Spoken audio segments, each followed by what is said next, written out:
মোহাম্মদপুরের আদাবরে থামছে না অপরাধ। এবার ধাক্কা লাগার অজুহাতে রিকশা থামিয়ে অভিনব কায়দায় ছিনতাই করছে একটি চক্র। অস্ত্রের মুখে কেড়ে নিচ্ছে যাত্রীর মূল্যবান জিনিসপত্র। অবশ্য পুলিশের দাবি, আগের চেয়ে তৎপর তারা। দুষ্কৃতিকারীদের ধরতে চালানো হচ্ছে বিশেষ অভিযান। কাজী ফয়সালের রিপোর্ট।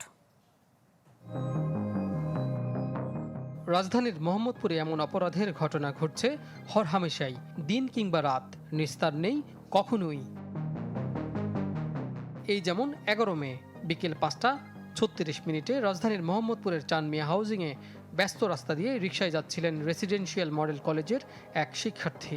হঠাৎ করেই সড়কের উল্টো পাশ থেকে আসা এক যুবক ইচ্ছাকৃতভাবে ধাক্কা খায় তাকে বহন করা রিকশায়। শুরু হয় কথা কাটাকাটি। কি বুঝলেন ভাই? অনলি যেটাই চাই। আপাত দৃষ্টিতে সাধারণ দুর্ঘটনা মনে হলেও এটি ছিল মূলত ছিনতাইয়ের এক অভিনব নাটক। মুহূর্তেই জড়ো হয় পথচারী ছদ্মবেশে আশপাশে থাকা চক্রের সদস্যরা। কিছু বুঝে ওঠার আগেই ধারালো অস্ত্রের মুখে ছিনিয়ে নেওয়া হয় শিক্ষার্থীর iPhone 17 Pro Max সহ মূল্যবান জিনিসপত্র। ভুক্তভোগী থানায় গেলে মামলা নেয়নি পুলিশ, পরে নেওয়া হয় মোবাইল হারানোর জিডি।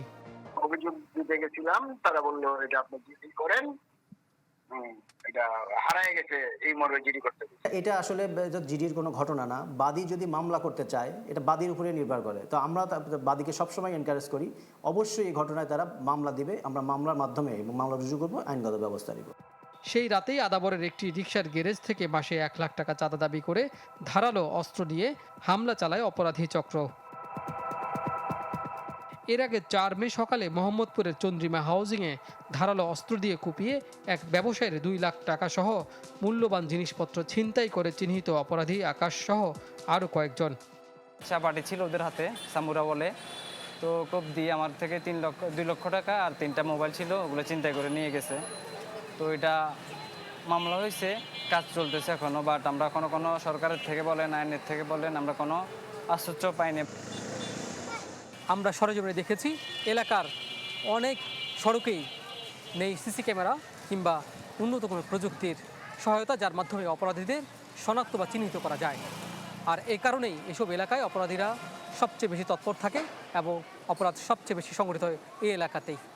এলাকাবাসী বলছে, এই 2 এলাকাকে গুরুত্ব দিয়ে যদি আইনশৃঙ্খলা রক্ষাকারী বাহিনী দায়িত্ব পালন করেন, তাহলে মোহাম্মদপুরের অপরাধের মাত্রা অনেকটাই কমে আসবে। সবচেয়ে অপরাধ বেশি আপনার নবীনগর 15, চন্দ্রিমা অলিগলিতে এই ঘটনাগুলো ঘটে যাচ্ছে। পুলিশের দাবি, আগের চেয়ে বেড়েছে আইনশৃঙ্খলা বাহিনীর তৎপরতা। পৃথক টিম গঠন করে চালানো হচ্ছে বিশেষ অভিযান। পুলিশি তৎপরতা সেটা কিন্তু অনেক গুণ বাড়ানো হয়েছে।